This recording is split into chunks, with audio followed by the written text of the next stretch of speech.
because the conversation wasn't the one they had been invited to participate in. And of course, things change in a conversation.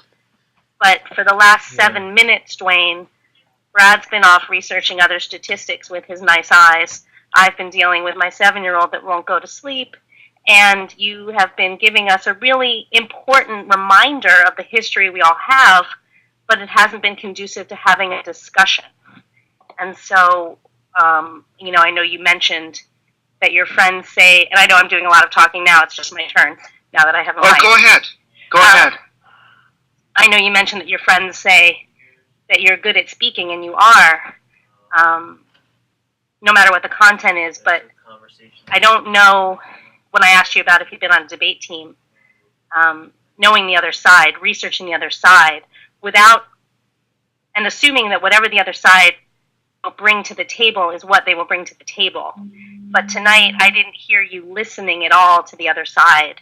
And that concerns me, not because of you, Dwayne, but because that's what a lot of people that have different opinions of me do. They just stop. They don't listen, and then when I may or may not be done speaking, they just tell me something that I may or may not already know, or I've already heard, or doesn't make sense. So I don't know if that helps further this discussion at all, but I wanted to make sure to say that to you specifically. I know that I just missed I missed a big portion of that where you said something about Tim and Colette, and then there was. I think they got frustrated because the conversation they were hoping to have was to be a small representation of an extremely large community here, listening to each other and not fighting with the individuals here in this room, so much as understanding that each of us are representing a larger community outside of this chat room. And I'm not sure. Oh, absolutely. Yeah. So I'm not sure. You heard what I said about. Go ahead, Brad. I think part of the issue is the bad connection with Dwayne. It's hard to for him to speak and not intentionally speak over people with his connection and get the whole comment. I think that could be part of the problem too. Right, and that's why at the beginning we had Tim state that I would be trying to transcribe what people were saying, but I don't know if people were following along. Oh, I didn't know that until just now. Yeah. Okay. So that's one of the reasons I think, because you do have so much to say, which is wonderful. You have obviously been paying attention to what is important, at least in Arizona right now, which is where you are, right? Correct. So I think they just got really frustrated. Yeah, I live just outside of Phoenix. I've been here since 2003. And I would actually love to hear the answer to this question, if you don't mind giving it just for myself. Sure. What they were trying to ask you was, as a responsible gun owner, as a member of a large organization like the NRA, as someone who has grown up within the gun culture, do you specifically have a suggestion for how to make your community, my community, our country safer, and keep the Second Amendment as it currently stands?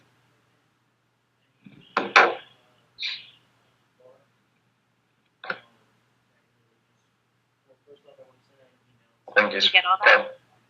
I think he's waiting for it to come through. Oh, there's that much of a delay. Right. If I understand you, Jenny, you just asked me, do I have any suggestions on how to maintain our Second Amendment rights and make our community safer? Is that what you asked? Yes, you're right. There's a big delay. There's like a 4-second delay. Sure. Yes, that's what I asked. Well, the first... Oh, go ahead.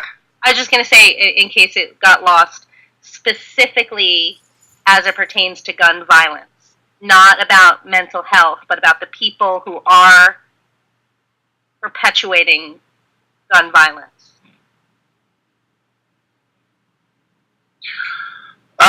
Number one, in my opinion, I don't think that the people who are perpetuating gun violence and committing crimes with guns are punished hard enough. don't.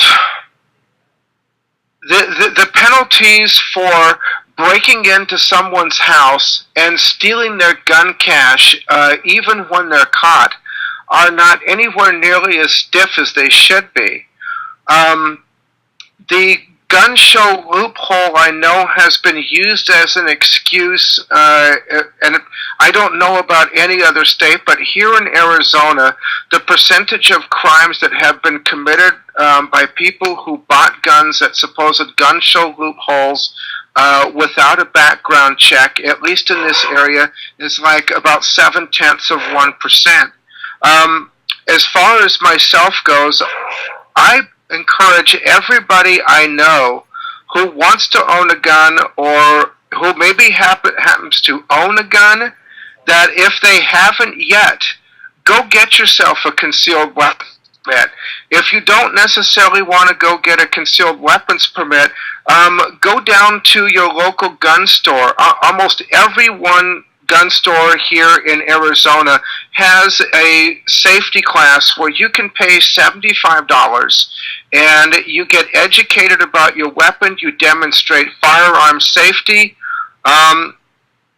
and then you actually get to go out shooting with an instructor to make sure that the instructor knows that you know how to properly load and aim and target with your gun correctly.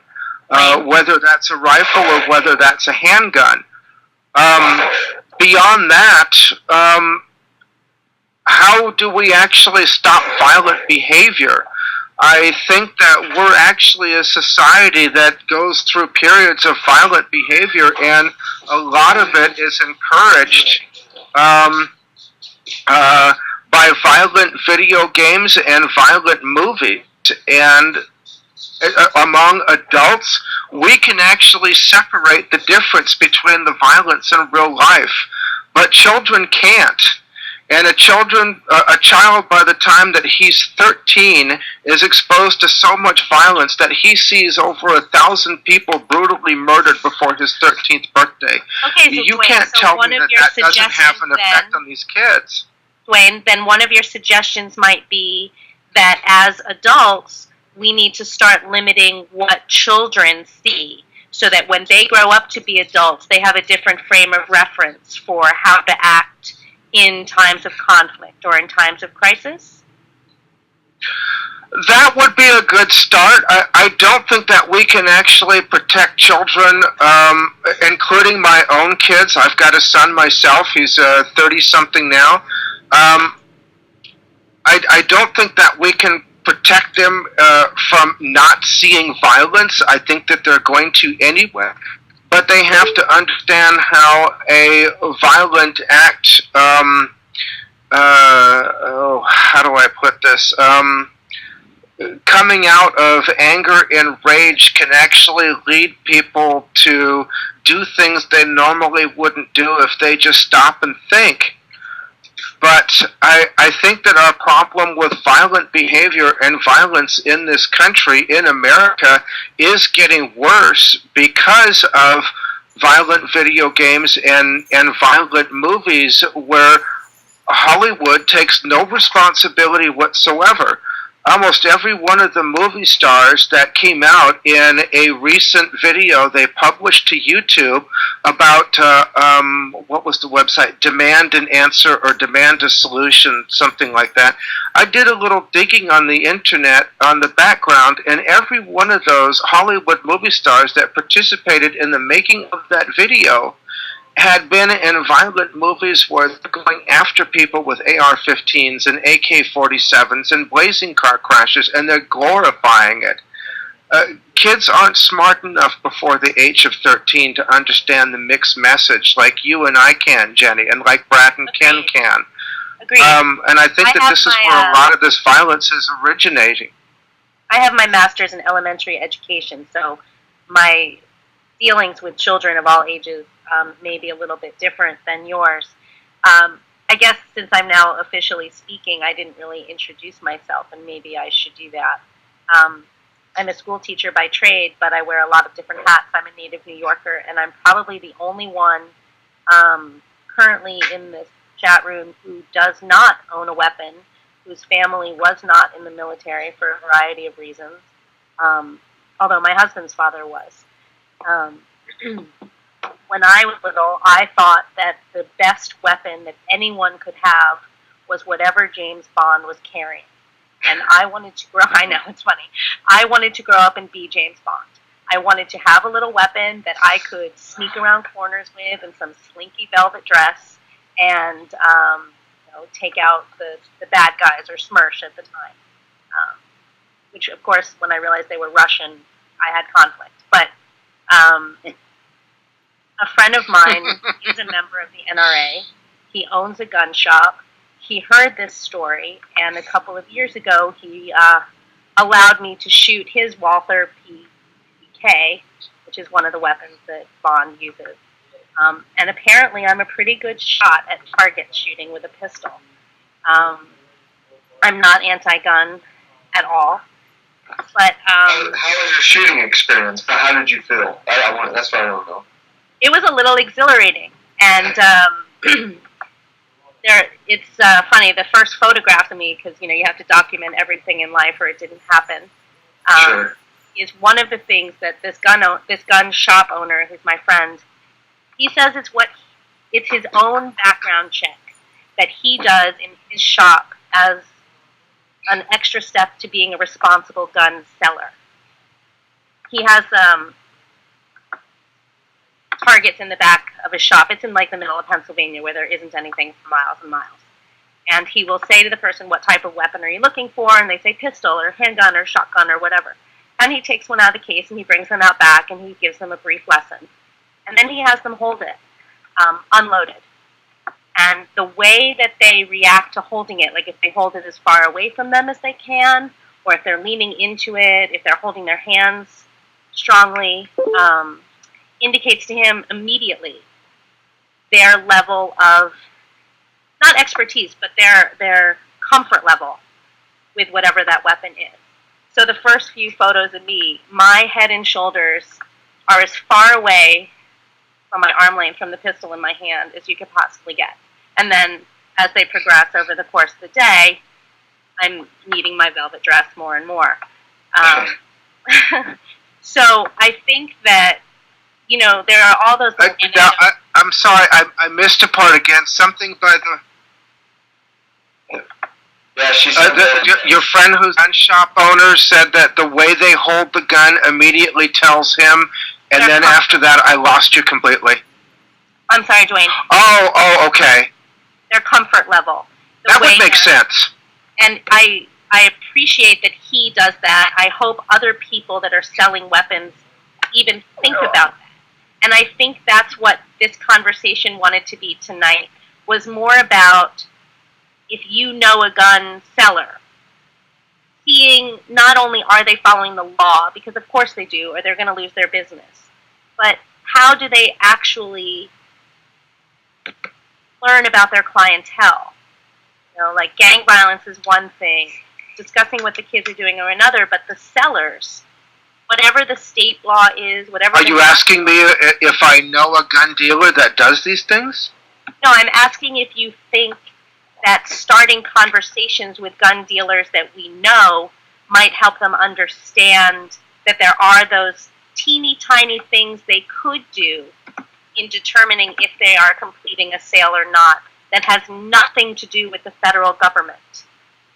Well, I don't know if you know this, Jenny, but every federally licensed firearm dealer in the United States has every right to turn down a sale of a firearm with no particular reason at all, even if it's just a suspicion of a straw purchase or anything like that. So I think all these errors, a responsibility on gun shop, or gun dealers. I think a little bit more of a moral capacity with some of these, because there are some pretty shoddy gun shops around, and I think to get in and kind of give them some more incentive to do the right thing, instead of just make that dollar bill. Sure, absolutely. And I do know that they could turn down a sale, that they're not, required, like in New York City, if I ask for a glass of tap water, they have to give it to me. Guns are obviously different, and I know that they won't give you a soda over 32 ounces. Not after Tuesday, that's true. Do you know that a Shamrock Shake can have 820 calories in it? I mean, Bloomberg might want that. But I think that there could be an incentive program for responsible gun dealers that has nothing to do with a federal law, but could be at the state level, where based on their clientele, based on repeat customers, based on, I don't even know how it would happen, but that they're part of this equation. They're not just a middleman. You know what I mean? Yeah. Well, I can say that the gun dealers that I know here in my area, and I won't mention him by name or his store because I didn't get permission to do so, but I like dealing with him, and I like having him as a friend and an acquaintance because he does many of those same things, Jenny, that you just said. How does the person feel with their comfort level handling this weapon? How did they come to the decision that they want this weapon? Are they just shopping for a weapon and they don't know where to start? Do they have something in particular in mind? What is their background? What are they going to be using it for? Have they ever fired a weapon? And he encourages everybody to go ahead and take a firearm safety class, and if you purchase a weapon from him, you will actually get that 8-hour firearm safety class taught by one of his instructors who is a certified NRA firearms instructor who will give you that class for free. So he goes well and above and beyond all duty as far as I'm concerned, and if he has any particular, let me call him Jim, if he has any particular reason that Jim says that he should not trust you, he's not going to sell to you. And he's going to instruct the rest of his crew and the staff at the store not to sell to you either.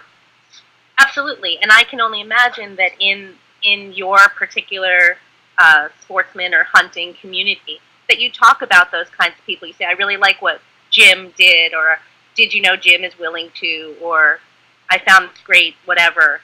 And I feel that if every gun buyer kind of put out buzzwords about the dealers that are doing it the right way, that somehow that helps alleviate some of the pressure about where to go shopping. I mean, like my friend, who we'll call Jim 2, he hasn't been able to keep inventory since Sandy Hook happened because there's this worry that everyone is going to come take everyone's weapons, and I really need to have 25 of them to make sure that I can protect my family. And I feel that as gun owners, if you're responsible enough to go to the right type of dealer, then that helps alleviate some of the pressure from law enforcement to know about all those shady deals. And that's just word of mouth. It's word of mouth marketing. It isn't even a bill or a law or anything out there. Brad, you wanted to... Oh, you're talking about the soda thing, and he's not even there. Sorry. I think he went to go let the puppy out. He's a sweet puppy. Actually, he has the nicest eyes in this whole conversation. And you have no volume on because you laughed and we didn't hear you. No, we can't hear you. There it goes. There we go.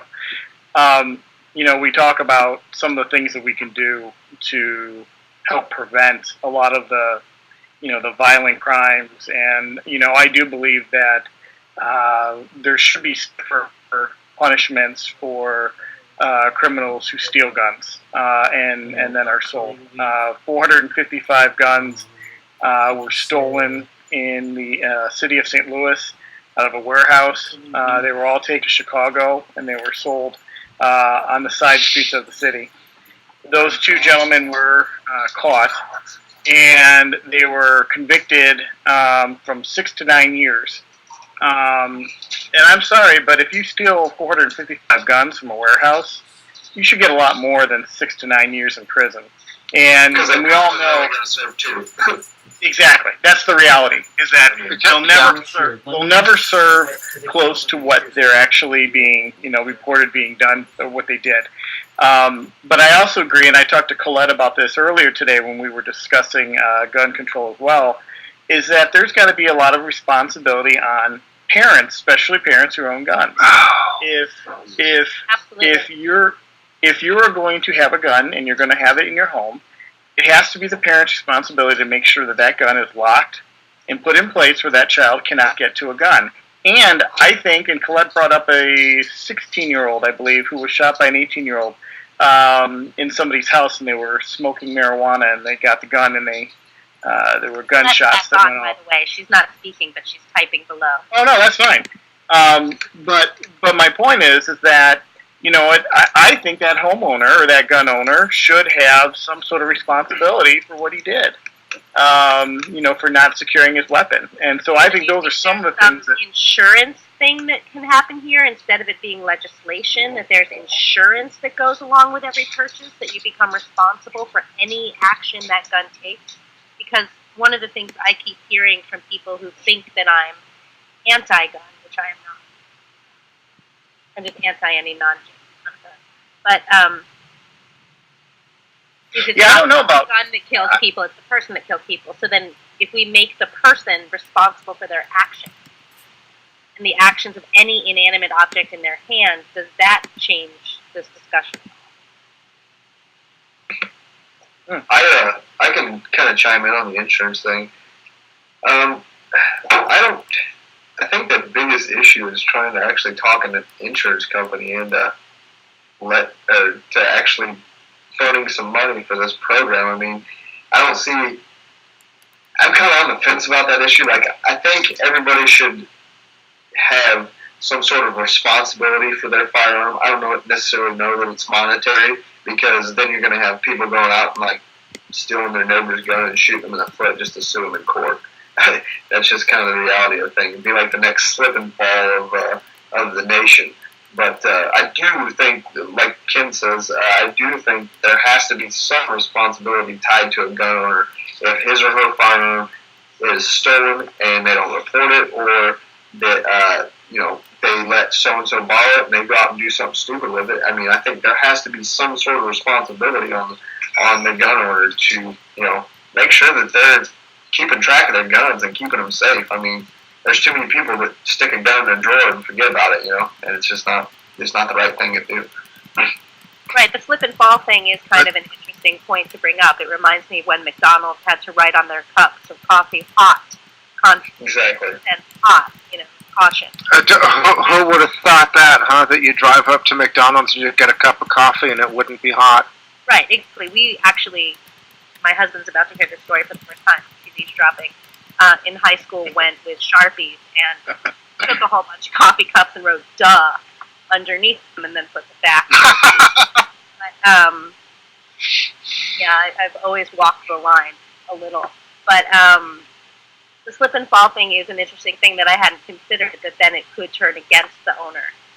And I know that there are already fees that are put in place, and like Brad, you mentioned that even though you wish to continue your membership with the NRA, it's a financial hardship at certain times in your life. You do a life membership, by the way.